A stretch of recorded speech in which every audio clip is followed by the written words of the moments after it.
So the day after 4th of July, I called my mom and I said, hey, Mom, guess what I did last night? And she goes, oh, what did you do? I said, I saw Harry Connick Jr. at the Hollywood Bowl. She goes, oh, that's so nice. I love him. So did you talk to him? Did I talk to Harry Connick Jr.? Yeah. How? You know, because he's from New Orleans. How would I have done that? And she goes, I don't know. You met him once. And I was like, I met Sarah Jessica Parker once. That doesn't mean I call her periodically when she's on the set of And Just Like That to be like, hey, can I come by for some coffee? I mean, that's not how it works. Was she heartbroken? No, she's just like, ugh, I can't ask any questions. Ask me not stupid questions. I love you, Mom. You can't be specific. No.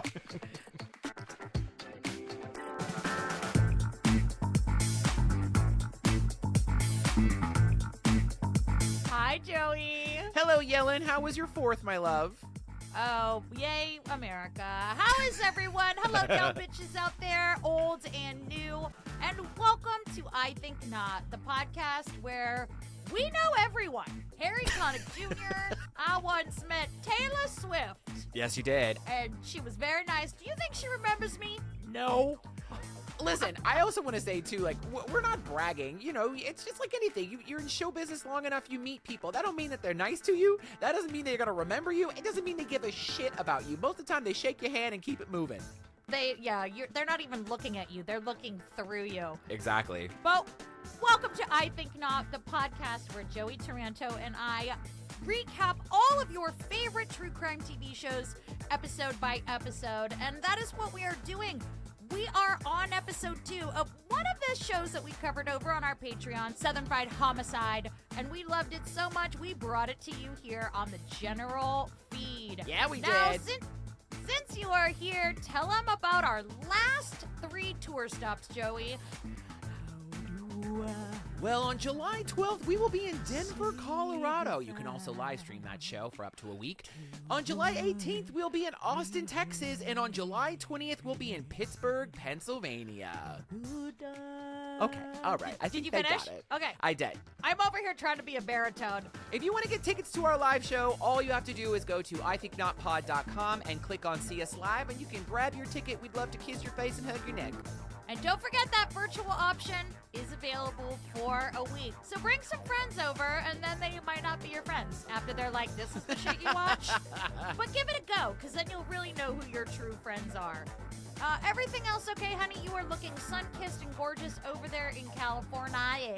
It's fake. But I was talking to my mom this morning, and she goes, well, with Joey in L.A., what are you going to do? I was like, what do you mean, Mom? She goes, well, he's your best friend. I'm like, yeah, what do you think I just like wake up in the morning and it's just like REM playing in the background? It's just like, I'm just drinking my coffee. Where is he? I was like, Mom, we see each other every day on Zoom and I've seen enough of that. And she goes, well, I just would think you'd be so sad. I'm like, shut up! I love Anna. Along We Blindly Stumble, Season 3, Episode 2 of Southern Fried Homicide, Smooth Talking Devil. We need to get him off the street. I was just praying that they got to him before he killed another girl. Well, the first thing we hear Shanna Banana say is this. Jackson, Mississippi isn't one of the most glamorous capitals of the South, but what this city lacks in glitz, it more than makes up for in hospitality. I love a good backhanded compliment. Joey, I wrote backhanded compliment, question mark? That's all. It's like, hey, Jackson, Mississippi, you look good for your age. I don't really. You may not be the prettiest, but you sure can rotate a mean tire. Hey, Jackson, Mississippi, you look tired. Are you getting sleep? I feel like you need more sleep. I mean, hey, Jackson, Mississippi, you may not be the smartest, but you sure can diddle a fiddle. I don't know. Honestly, backhanded compliments are the worst because I was actually at a Horse Meat Disco Party, which is a gay disco party. Don't ask too many questions. It's so many words that I never thought would go together, but carry on. Yeah, I was at this party, and a casting director that I've known for years comes up to me. He goes, hey, Joey, oh my God, you look so hot. Like, what happened? Yeah. Take the question mark out your voice, okay? Take the bass out your chest. Take the question mark out of your voice. I am hot. Hey, Jackson, Mississippi, you look so pretty with makeup on. I mean, like, excuse me? It's so You look so hot. mean. What happened? Oh, I'm so sorry. I guess I look a little different when I'm not in that sewer crate handing out red balloons. What am I, Pennywise? Jesus fucking Christ. Aren't you gonna say hello? But then we hear a woman say this. It's a great little town to live in. Everywhere I go, I meet somebody that I know, it seems like. I love when someone really attacks the WH in a word. You know my favorite clip. Cool Whip. You put Cool Whip on pie. Pie tastes better with Cool Whip. Everywhere I go, when I go, whichever place I visit. I'm like, I wonder what she would have been like during the Salem witch trials, just running around going, witch! Witch! Witch! Witch! Here, will somebody get me a wand? I thought you were going to be extraordinarily triggered by her statement. Does your quote go all the way to everywhere I go, I meet somebody that I know? No, it doesn't. I just feel like you get triggered every time somebody says that in a town. I just feel like your eye just goes like this every time you're noting. That's the way I picture you noting. Well, we hear about 34-year-old Linda Price. Her daughter Crystal is here, and she says Mama had a theme song, and it went like this. Rebel, rebel, Academia. Hot tramp, I love you so. Yeah, because basically if you told Linda to not do something, she would do it, and I've never related to anything more in my life. Oh my gosh. If someone says don't do that, the time it takes me to do that is a fraction of a second. If you say don't do I'm already doing it by the time you get to the AT of that. I'm going to do it. I'm going to do it. I mean, Don't same. touch that. This? Okay. Don't eat that.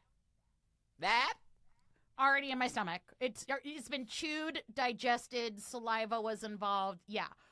Now, we have a lot of talking heads in this episode. A lot of loving family members with the cutest Mississippi accents you have ever heard. But they are hard to understand. Yes. Just listen to Sister Marilyn. If you went in the room sad, you'd come back out smiling because she'd make you that way. What? Listen. What was that last word? My captions didn't even know. My captions just said question marks. I know. Listen, I'm from the South, and I love a Southern accent, but I'm same. Not actually sure what this woman said. I think it might have been George Bush's 1,000 Points of Light speech. I'm not sure, but it was adorable. I don't know. I feel like I got a subscription. I feel like I got 2 Amazon Prime accounts now. I don't know what happened. She's adorable. Now, we're told that Linda didn't have the best track record with men. Do any of us? Someone's like, I'm great. I have the best track record with the best guys. Yeah. You lost me at men. Oh, speaking of which, okay, so Joey told me that we had like some bad reviews, and you guys know I don't look at the reviews, and I looked at them today because I was like, what is he talking about? Oh, let me introduce you to this one.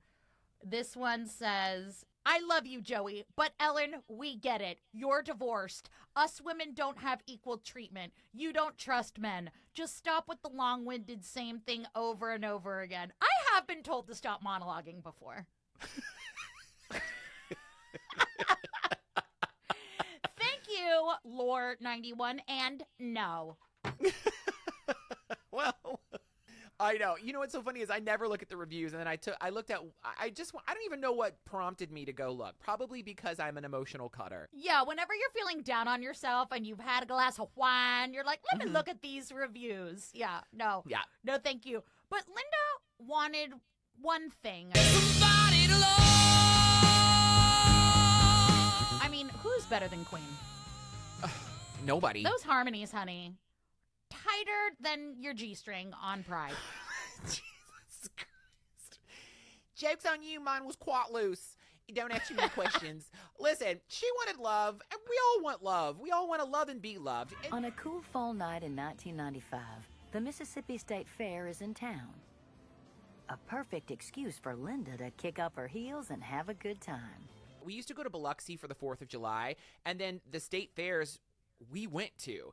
And I sang God Bless America at the talent show, And I won. What did I win? I think we won like a basket of eggs. Something like that. And here's some eggs. Just kidding. 6 eggs. Here you go. Here. I'm just kidding. Here are your That 6 was eggs. a lie. I've never been to the Mississippi State Fair. Yeah, I figured because remember when I worked at the fair, honey? Yes, I remember. And you ate fried Oreos and you rolled around with a pig or did a pig wrestling contest or something. I'll never forget it because I believed you. Cappy Cannonball Carson, my family of traveling carnies. I'll never forget it. Listen, so at this fair they had music and dancing, and Linda loved to dance. She's having a good time, and in walks a man named Glenn Rogers. Now, can we just take a second for reenactment Glenn's wig? Mm-hmm. Honey, Which they said he was blonde, and it was clearly ginger. it's not super blonde, but whatever color wig it is, they took some wig from the 90s resembling 90s Jennifer Aniston on Friends, shoved it on this man's head. It's giving synthetic, it's giving plastic Barbie hair, the kind that melts with a blow dryer. It's terrible. And they said that he had blue eyes, and this man looks dead into the camera with his brown ass eyes.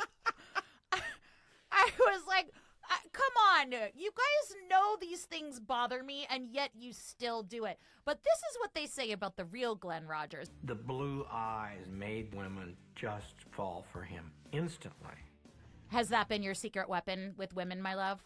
It has. I think it's funny you pretend to be gay just to get women and entice them with your eyes. Listen, I think it's silly. took notes. I took notes from Rupert Everett and my best friend's wedding. You know, and she's like, because he pretends to be gay. Why would he do that? Oh, I find it attracts women. Indeed, it does. Work for me. Big time. Work for me. Woo! He pretends to be gay. Great scene. While all Blue Eyes 2.0, Glenn Rogers was 33 and from Kentucky, and Linda is instantly smitten. Yeah. He's gushing all over her. She's gushing all over him. He's love bombing her. They're together all night eating fried Oreos under the, I don't know, Mississippi sunset or something. Yeah, listen, after all that Linda's been through, Glenn is a breath of fresh air, so she ends up going home with them that night. And the next day, they're on the fast track because Linda introduces Glenn to her family. She brings him over to her mom Carolyn's house for Sunday supper. Now, I'm telling you, no one on this episode is shy about telling us Linda's track record with love. Apparently, it was really bad, and when everyone met Glenn, they were like, Lord, let this be the one that works out. I was like, can you leave Linda alone? She's doing her best. Poor We're all doing our Linda. best. Could you imagine bringing home a one-night stand, being like, Mom, sister, brothers, your dad's not there because this is in current time, and you're like, this is Brett. It's Brett. I don't know. Isn't he hot? Like, listen, I cannot talk. I have done the fast track of love, okay? I've done it a couple times. I mean, back in my 20s. But I'm like, Linda, I'm not mad at your game. You do what you got to do. And listen, the family was like, Glenn was absolutely charming. He was respectful. We actually really liked him. and they talk again about his blue eyes with the reenactment actor having brown eyes. That's the last time I'm going to say it because I'm masking today and I'm pretending to be a normal person. Okay? That's fine. So good yeah. for you. Listen, I think they spent all their budget renting a wig from, you remember that show Beauty and the Beast on CBS? Yeah. This is a Beauty and the Beast knockoff wig. That's what this is. It's awful. So in the spirit of everyone wanting the best for Linda, they all love Glenn. He just had that charisma about him. He just knew what to say. And the whole family here is just great. Look at you guys. He was well maintained, well dressed. He treated her with a lot of respect from the get-go. She said, well, you know, I think I met the right one. And you know what flag I am flying? The narcissist red flag, because I'm broken. Great. Thank you. How's that working out for you?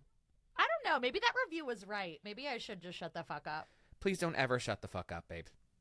So within a few days of landing in Jackson, Glenn is like laying down roots. He gets a construction job and Linda says, baby, why don't we get an apartment together? They each fill out separate rental applications, and when she signed it, she used his last name of Rogers. Now, that sentiment is sweet, but I'm not so sure of the legality of that gesture.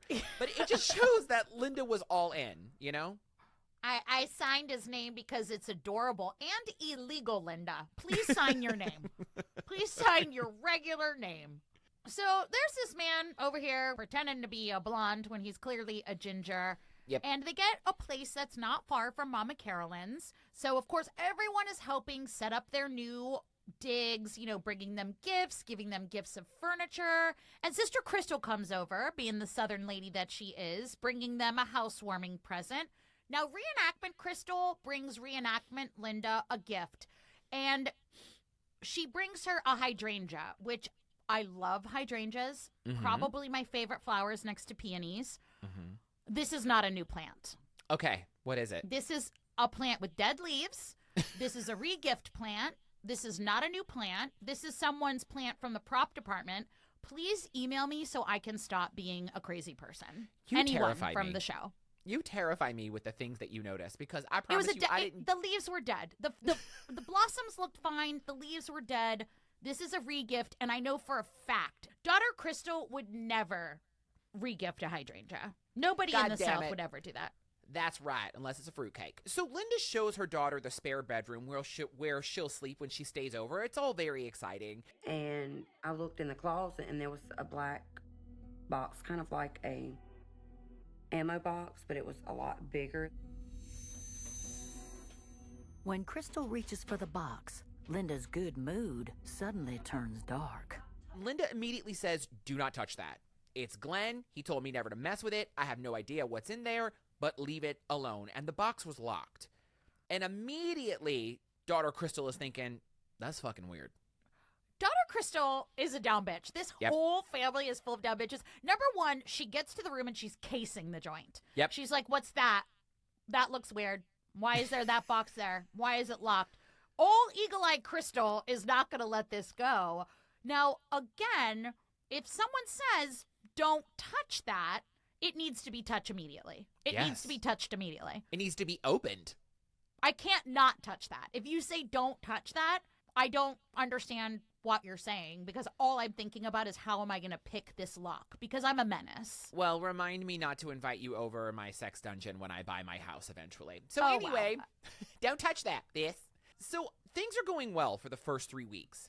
And then we hit Listen to your words. I know. For the first 3 weeks. I Okay, know. anybody can make anything work for 3 weeks.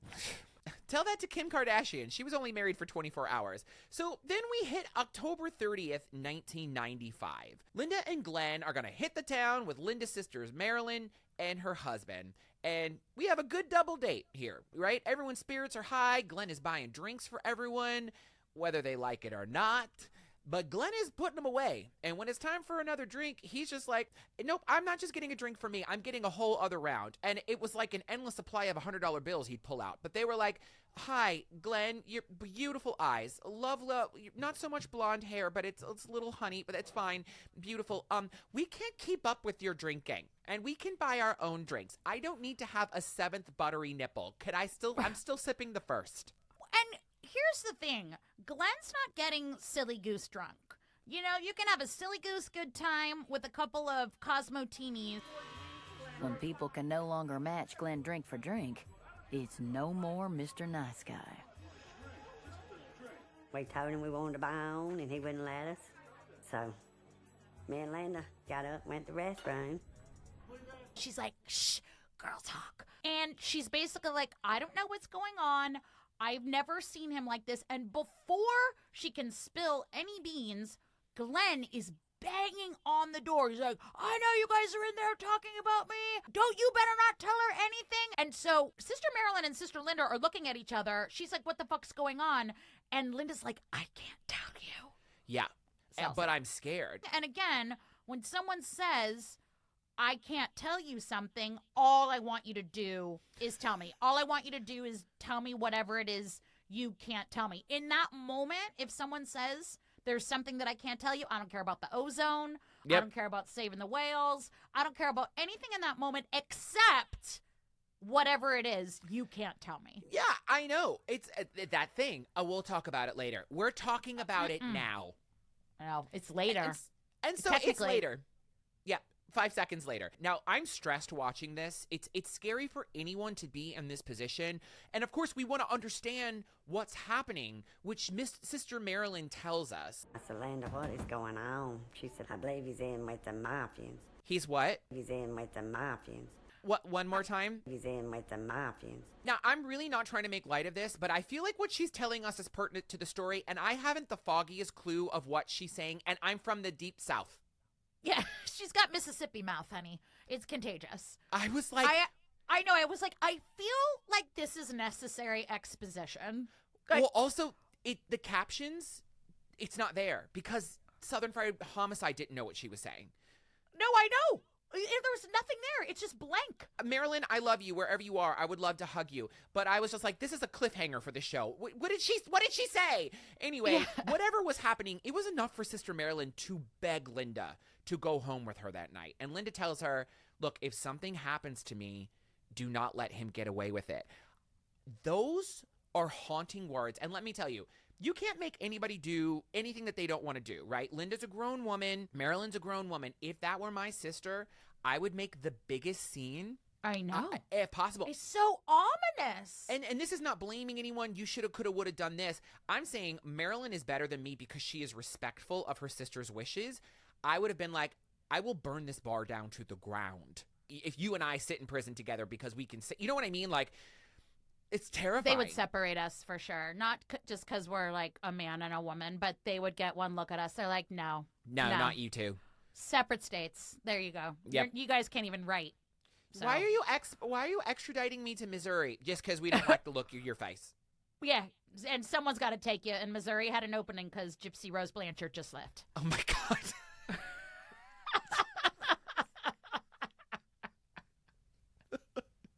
So, look, that has to be terrifying to hear from anyone you love. And the ladies end up returning to the table, and Glenn has gone from bad to worse. This is Jekyll and Hyde, y'all. He is not holly jolly, respectable, well-mannered Southern man that Mama Carolyn just met a couple nights ago. He's like a fucking WWE wrestler. He's like, yep. Yeah.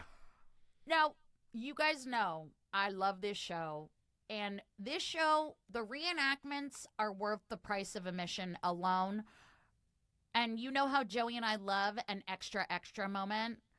Honey, did you see the extra behind the table with Glenn? No. Okay. This woman is wearing like a cowgirl shirt and 2 braids and a cowboy hat. It was as if they were like, come dress like a cowgirl. And she's like, oh my God, last year I was a slutty cowgirl with my girlfriends. We went down to Broadway in Nashville. And so I have that outfit. Should I bring it?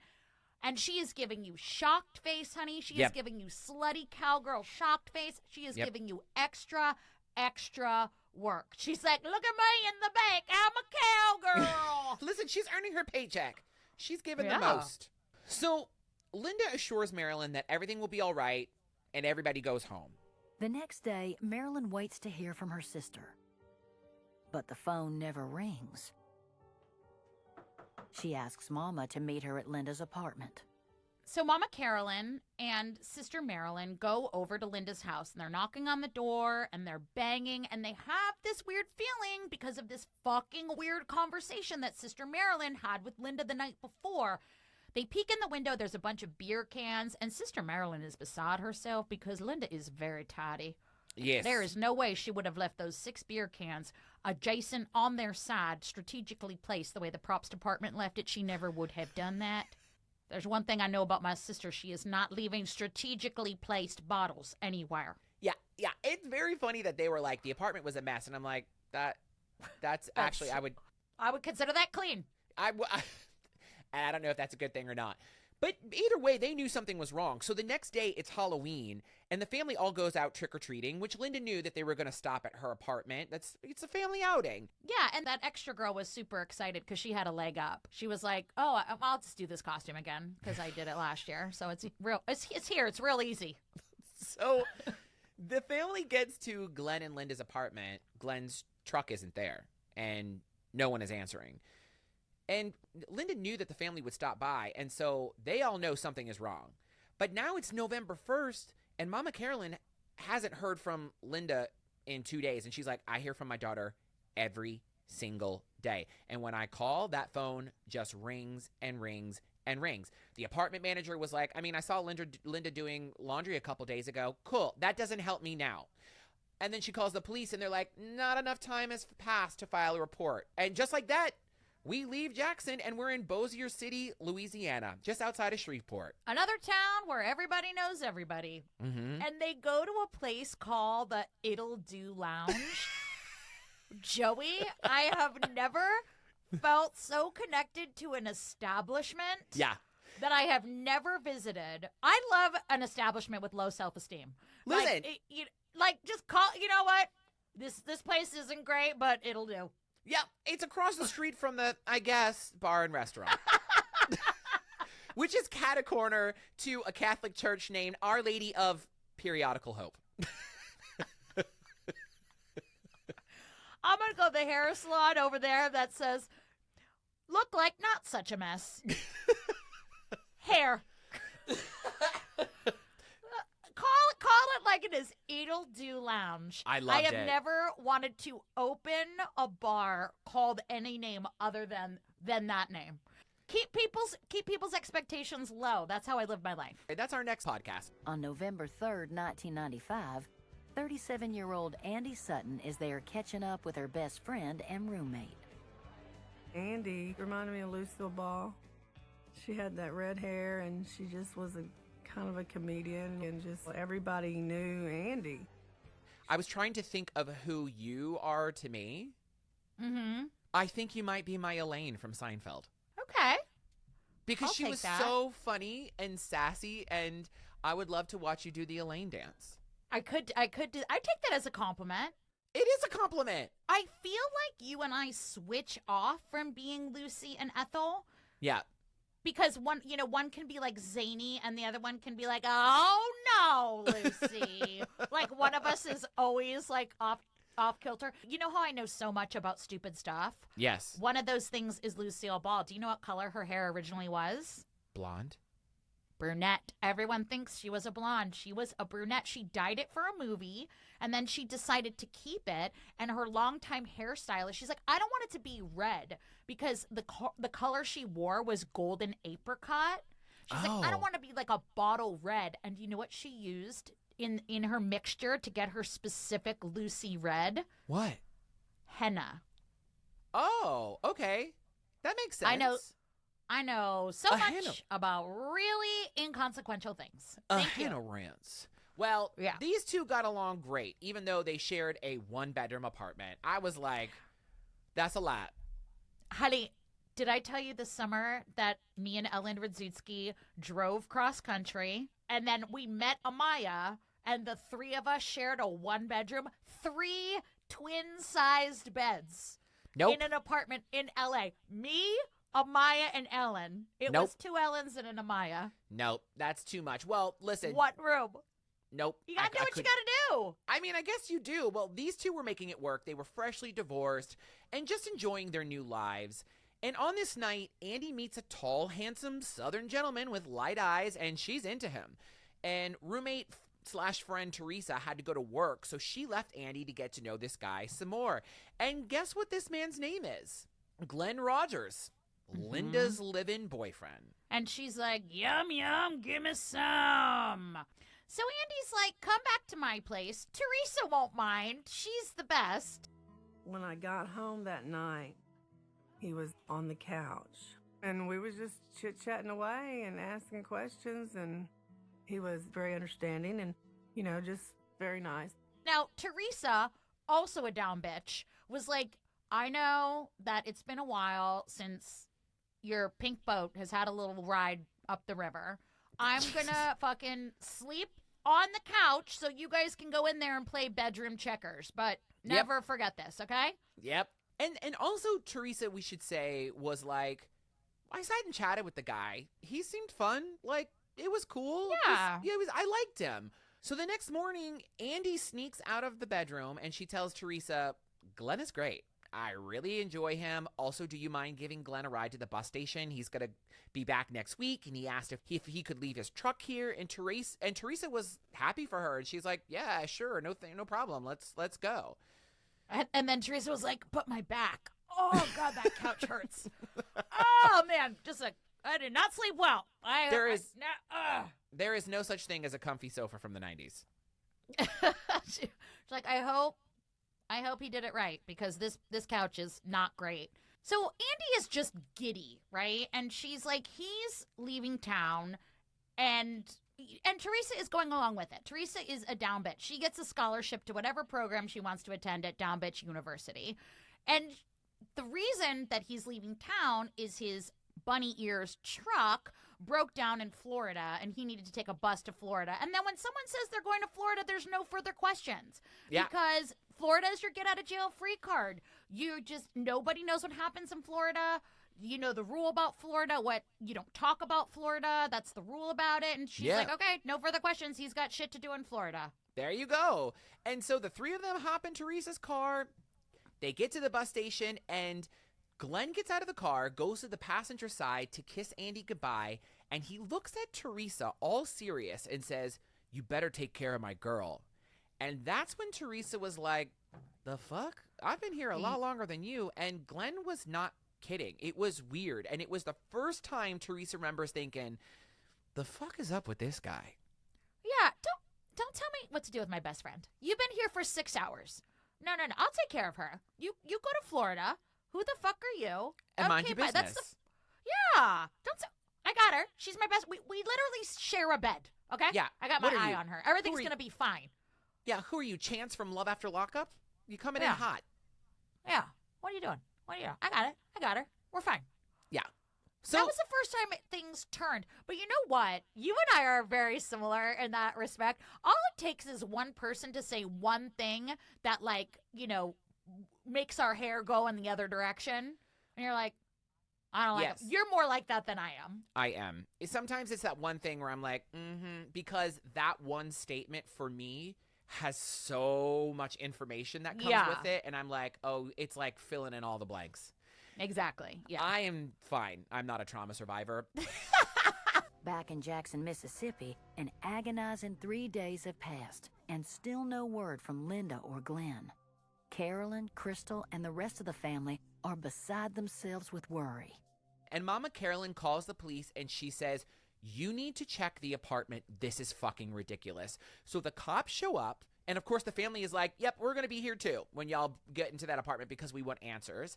The maintenance man lets the cops in, and the apartment is a mess. There are beer cans everywhere, stuff all over the floors. But then they find blood, and not just a little bit, a lot of blood. All over the floor.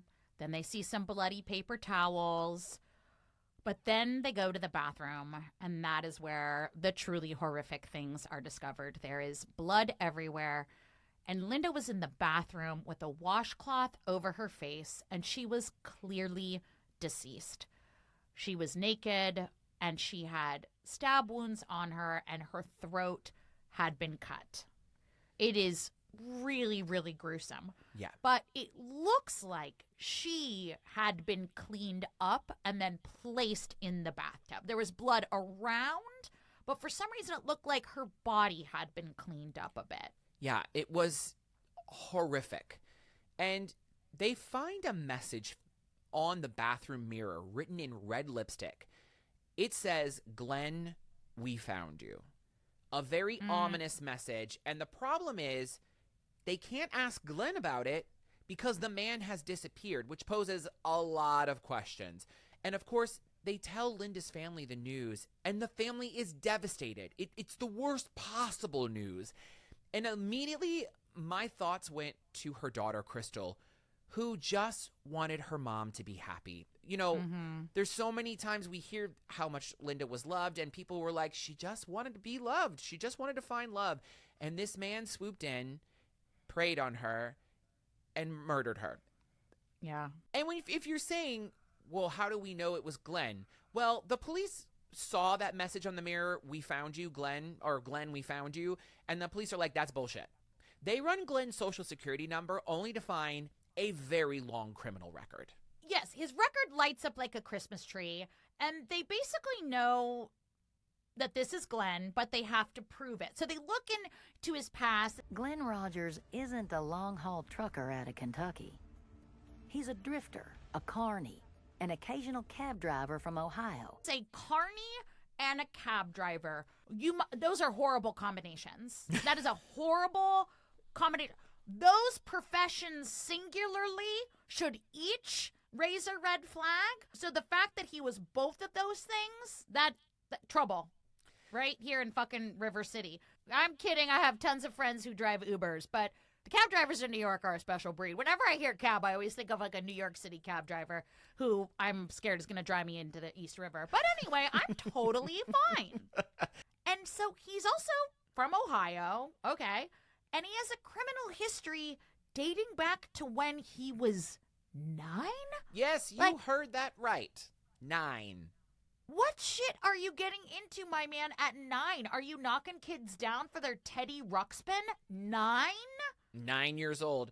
Yeah, you heard that right. 9 years old. Glenn had been caught drinking, using drugs. He was a burglar, a ton of bar fights. And one thing they knew for sure is people were terrified of Glenn. So now we go back in time to September 29th, 1995, and we are in Van Nuys, California, where we hear about 33-year-old Sandra Gallagher, who also is a redhead. And Sandra is not only a beautiful redhead, she also just won the lottery. That's right, Yes, she she won did. $1,200, and she's laughing, and she's carrying on in the bar with her winning ticket. A blonde man with not blue eyes comes over, and yep, Glenn Rogers sadly walks into Sandra Gallagher's life. Well, they have a great time. So much so that when Glenn asks for a ride back to his hotel, Sandra is happy to give him one. But to our horror, Sandra is found dead. She had been strangled, sexually assaulted, and thrown in the back of her own pickup truck, and that truck was set on fire. What the fuck? That is truly unthinkable. Yeah, it is really very sad. Now, as you can see, the pattern is building. Yep. The same exact demographic that he's after all the time. Now, this would put us in the timeline to Glenn arriving to Jackson to go to the fair. So we went back in time for a second there. So Glenn is named a suspect, but he's disappeared without a trace. Of course, over in Bossier City, Louisiana, Andy Sutton has no inkling of the tragedy playing out in Jackson. All she can think about is falling back into the arms of her beloved new beau. She's just thinking about Glenn's return, right? He went to Florida. He's a truck driver. His truck broke down. He's going to go take care of that, and then he'll be back. And he does come back with a gift. Oh, I love gifts. Yeah, a car. Wait, did you say a card? A card? He get it like a card, like a greeting card? No, honey. He brings her a car. C-A-R. Oh. Yeah, a white Ford Festiva. May I remind you, she spent one night with him. One night. Well, nothing says I love you, and I'm pretty creepy and probably dangerous. Here's a gift, like a fucking Ford Festiva. That's the logo. That's it's the tagline. Yeah. But Shanna reminds us why we love this show and really encapsulates how Andy was feeling. Besotted by his charms, Andy trusts Glenn completely. Honey, do you remember when you didn't know what besotted meant? I do. He was like besotted with her. Like he was so, you could tell in the pictures. Did you say besotted? Besotted? I've never heard that word. What does that mean? Like just enamored, in love with. Never heard that word. I learned a new word today. Oh, look at you. Besotted. Can I say it like that? Besotted. You know what my friend is? Besotted with this pussy. All right? That's what she's besotted with. Oh, this ass and a thumb? Besotted. I'll give it to you. Oh, me and the tubes having some roller skates going up 8th Avenue to Pride? Besotted. Okay? I need a t-shirt that says besotted on it.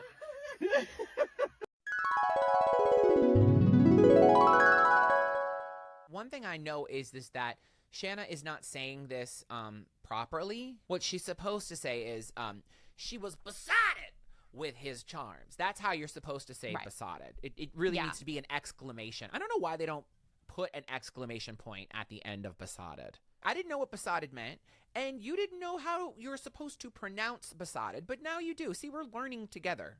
Thank you. Incidentally, what part of the swamp do you come from? Wouldn't you like to know? So Andy is all up in her giggles and her feelings. She's all up in this new relationship energy. And Bestie Teresa is like, hey, girl, love this for you. But, I mean, can we just pump the brakes for 1 second? You fucked this guy one time. Great. I hope that was good for you. But now he's buying you a car? Does this seem a little weird to you, honey? Like, can we have a conversation about this? Yeah, she was like, I don't like this. It's too much. And in my experience, if it seems too good to be true, it probably is. So the next night, all three of them go out before Teresa has to head to her bartending shift. And y'all, Teresa has had it with Glenn. Truly, she is not buying this nice guy routine. She's thinking she now understands what Linda Ronstadt meant when she sang the words, "You're no good, you're no good, you're no good, baby, you're no good." And I don't know what happened, but Glenn got drunk, reached over Andy, and started pulling Teresa's hair. And she's thinking, what the fuck? Where did this come from? And just like that, Glenn leaves to go to the bathroom like nothing happened. Yeah. And Teresa's like, okay, I have to go to work. He needs to not be home when I get there. And Andy's like, okay, but can he just come and sleep off his hangover? He's really drunk. And she's like, yeah, girl, as long as I don't see his weird, creepy face, and he's gone when I get home. Around 3:30 in the morning, Teresa gets home from work. I remember seeing his red truck there, and I'm thinking, great, he's here. So she walks in the apartment and closes the front door when she immediately hears another door close and then some shuffling around. And she's like, okay, hello? Are you guys still up? No answer. Yeah. She's like, okay, whatever. I'm too tired. I'm going to bed. And so she gets on the sofa and falls asleep. She's like, ugh, my fucking back. So the next morning, Teresa is actually woken up by a loud banging on the door. And she's like, she gets, when you get up and you're just like, she's doing the back crinkles, fucking couch again. And it's actually Andy's ex-boyfriend at the door. And she's like, just a minute. Okay, I've been sleeping on the couch. Andy's in there with her one-night stand who bought her a car, and now her ex is at the door. This can't be good. So she's knocking on the door. She's like, Andy, I don't know what the fuck you want me to do here. We need to sort this out. She's being a down bitch.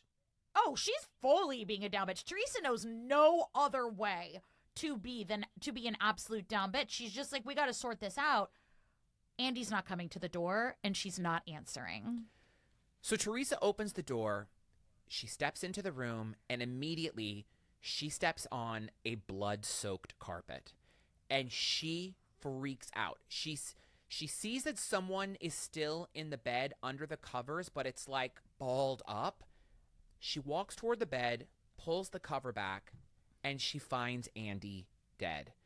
And the way Teresa recalls this moment, it's right there. You can see that she is still living with this. She can barely get the words out of her mouth.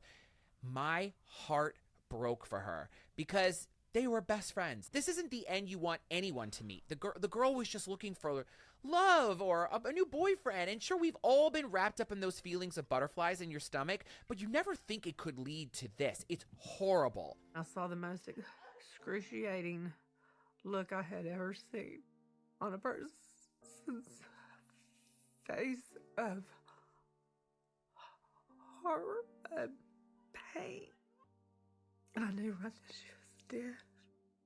So now she runs to the phone and calls the cops, and she keeps saying, he killed her. He killed her. So officers arrive, and homicide detective Kenny Ham is on the scene, and he said the carpet was just soaked in blood. Now, the carpet was also soaked. I don't know if this was in the episode, but because they had a waterbed. And he, stabbed the waterbed, so it was, almost making it worse. It was, Jesus. bloody water. You know, it was just making the scene even more gruesome. In total, Andy was stabbed 14 times, and she put up a fight because she had a ton of defensive wounds on her. And so Teresa is recounting the night. She's like, okay, when I got home, I definitely heard a door close. So he was definitely here. I don't know if Andy was dead or alive. And then she's like, oh, but also he definitely was here because my purse is gone. And when I came home from work, I put it right there and it's gone. So Glenn clearly also robbed Teresa on his way out. Yeah. And so immediately they name Glenn Rogers as a suspect. And they realize that he's wanted in connection with the murders of Linda Price and Sandra Gallagher. But then they realize there's a fourth murder he's connected to, which took place only 2 days prior in Florida. So let's go back to November 5th, and we're in Gibsonton, Florida. And we hear a story about him walking into a neighborhood bar at about 12:30. He sat at the bar and talked to the bartender. And then he looks over and sees some wild and crazy ladies having their apple Cosmotini Bellinis. And he's like, guess what I'm going to do? I'm going to go over and I'm going to buy them a round of drinks. This is his MO. And there's one woman in particular that Glenn takes a liking to.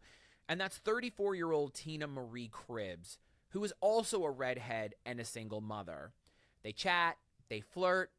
Glenn does what he does. And then he asks for a ride back to his hotel, and Tina Marie obliges. They get in her white Ford Festiva, the same car that Glenn gifted Andy. 2 days later, a maid at a local motel discovers a handmade Do Not Disturb sign hanging on the doorknob of one of the rooms. And she's like, this room is definitely vacant. It's on like my to clean list, so I don't know what's going on here. So she removes the Do Not Disturb sign and walks in. The first thing she saw was bloody towels on the bed and kind of a chaotic situation around the motel room, just stuff everywhere. She walked back to in the bathroom. She pulled back the door.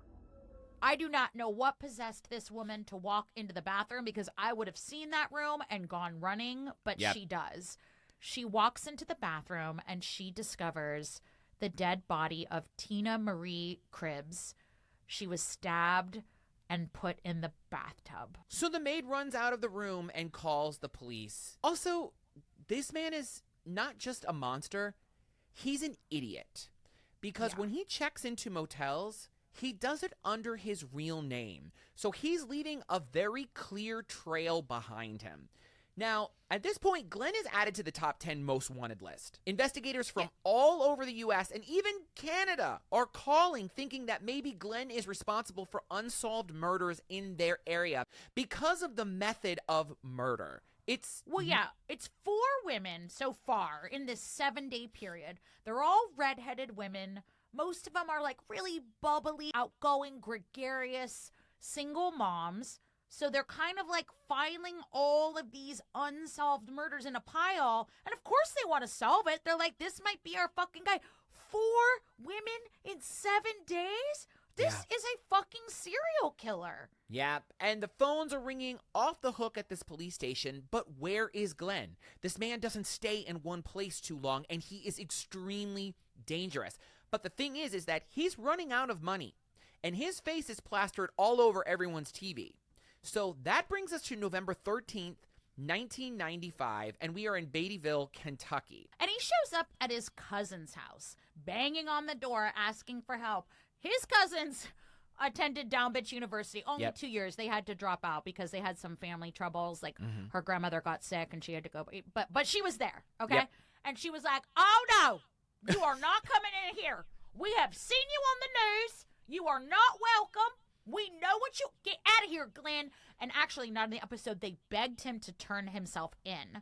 The cousins were like, we're calling the cops. You should turn yourself in. This is not going to go your way. Yeah.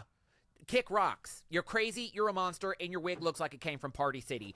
And he's like, well, I just came here to say goodbye. And they're like, good riddance. Get the fuck out of here.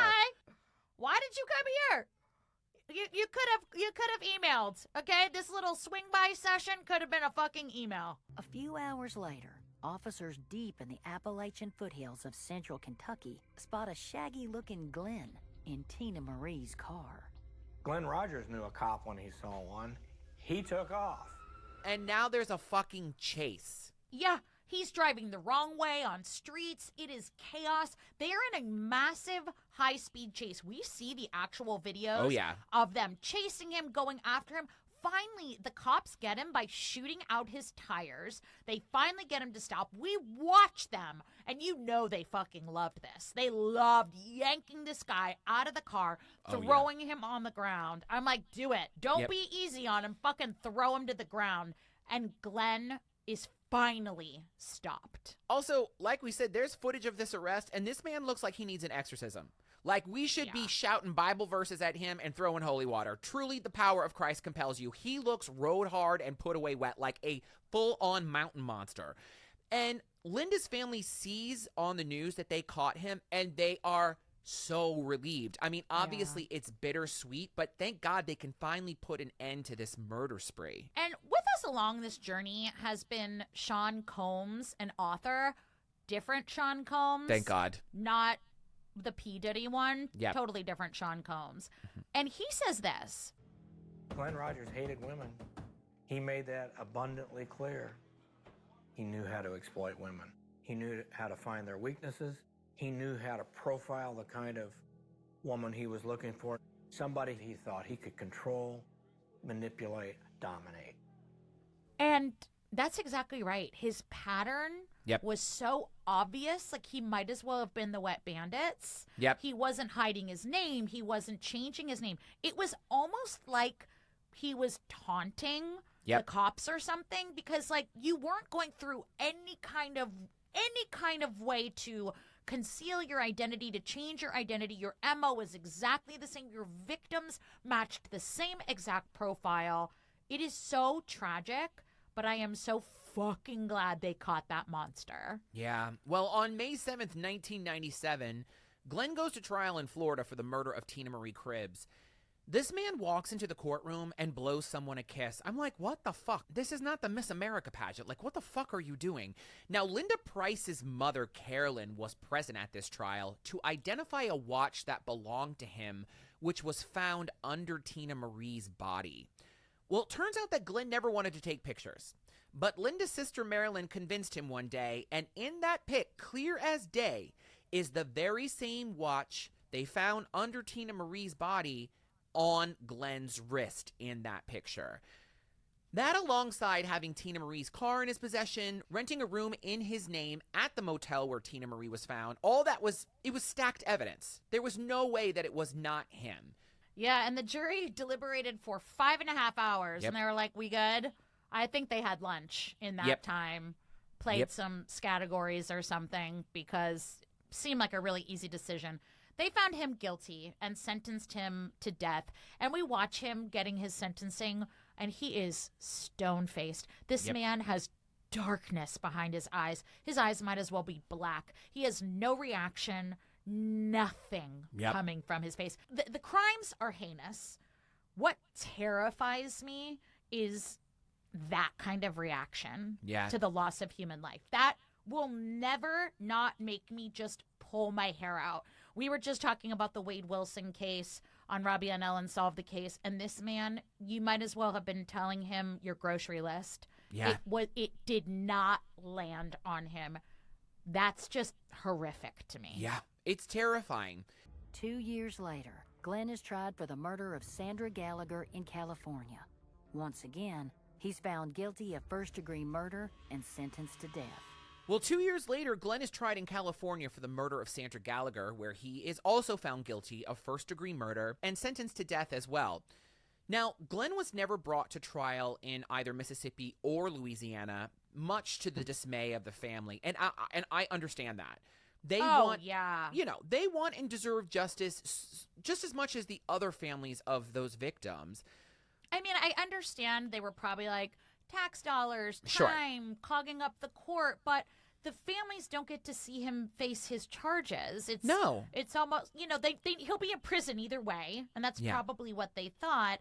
But it's, it's not attached to the thing that he did to their loved one. It's almost like the murder didn't happen. I understand it, but Same. I feel for the family so much. Well, the devastation that this man has caused is irrevocable. No courtroom, no jury, no sentence will ever bring their loved one back, but it can bring a little bit of justice and peace. Yeah. A sort of reckoning for what was done to their family member. I mean, these women were mothers, daughters, friends, and they deserved so much more. So a little, not on the episode, Glenn Rogers appealed his conviction more than once. All were denied. I think there was one in 2001, another in 2011, and he's currently on death row at the Union Correctional Institution in Rayford, Florida. Yeah. Well, there was another murder that he was convicted of that they did not discuss. So I would love to tell you about that. Oh, okay. When he was in Ohio, he worked a series of odd jobs and was like sort of stringing money together.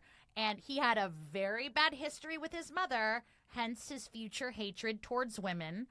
But his mom wouldn't, he was from Ohio, right? And his mom was like, nope, you can't come live here.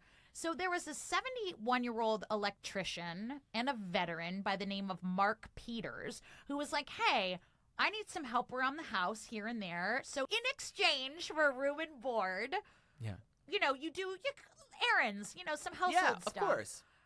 Well, Mark Peters went missing. And when officials in Kentucky went and searched his home back in January of 1994, they found Mark Peters dead in his home. Wow. And they attributed that to Glenn Rogers. Now, this guy was also known as the cross-country killer or the Casanova killer. Stop it. Ugh. Stop it with the names. Stop it with the cute names. I want every serial killer to have a name like Giant Mama's Boy with a Tiny Peter. Yes. Or criminally insecure dipshit murderer guy. Yeah, shithouse rat-faced murderer. Like, no. Yeah. I don't like anything that's even like a little bit endearing. Like Casanova. Casanova? No. Anal cyst having ugly-faced killer. Yeah, that sounds is right. what I'm going for. Yeah. Unless you've lost your child, you can't explain it to anybody. But it hurts your heart. Now, Glenn Rogers initially confessed to committing 70 murders. Mm-hmm. And then he recanted his statement and said, I was just kidding. I didn't commit any murders. Right. I didn't do any of those. Sure. So cross off the 70 or just cross off the 7 and leave the 0. I didn't do any murders. Yeah. And he said his defense. Are you ready for this defense, Joseph? Oh, Jesus. He's like, regarding my alleged crimes, you know what? I was in the wrong place at the wrong time. Every time. It was everything. It was just a coincidence, which makes me a victim as well. So I would like some compensation, please. Okay. Yeah. What a fucking idiot. And there were lots of people to have been rumored to have heard from Rogers about his bragging about how many people he had killed. It was all really disgusting. And tell them the other piece of information that you found, honey. Well, there was a TV documentary called My Brother, the Serial Killer about Glenn Rogers. And in it, his brother says that Glenn claims responsibility for the murders of both Nicole Brown Simpson and Ron Gold, which obviously infuriated the families. There's no evidence of that. There's nothing tying him to those murders. We have no idea why he would say those things. But what I will say is in 2019, Linda Price's mother, Carolyn, appealed to the governor of Florida to set a date for Glenn's execution because it is yet to be made. And that's basically all the information we have on Glenn. It's just so tragic and it's wild that so many people died in such a short amount of time. Thank God they got this guy off the streets because he wouldn't have stopped. Yeah. Absolutely. And none of these women are at fault at all. No. Women should be allowed to go drink, have fun, have sex, do whatever they fucking want to do. But anyone. Unfortunately, That is not the world we live in. So I just want to remind everyone, just be safe. You know, please share your locations with your friends. Yep. Don't share too much personal information. Don't meet up with a person at someone's home. Don't rely on anyone for your transportation. Tell a friend where you're going. Meet in a public place. You know, but most of all, trust your instincts. When you feel uncomfortable, don't worry about being rude. Be fucking rude. Hear me in your ears say, be that fucking cunt. Just say, you know what? I think I'm going to go to bed now, because your safety is so much more important than hurting anyone's feelings. The minute you feel uncomfortable, the minute you feel unsafe, just remember, you can always leave. You can block. You can unmatch. Call someone. Call your Joey. Yeah. Whoever that is in your life, call that person. Yeah. And just go. By no means are these women wrong. We've all done it. It's just really scary. Yeah. And it breaks my heart that these are the things I have to say on our podcast. Say something funny. Going back to earlier in the episode when we talked about backhanded compliments, I think when I get a backhanded compliment, I'm going to reciprocate. So the next time somebody says, wow, Joey, you look hot. What happened? I'm going to be like, wow, you are never hot. I'm glad you're consistent. Have a great night.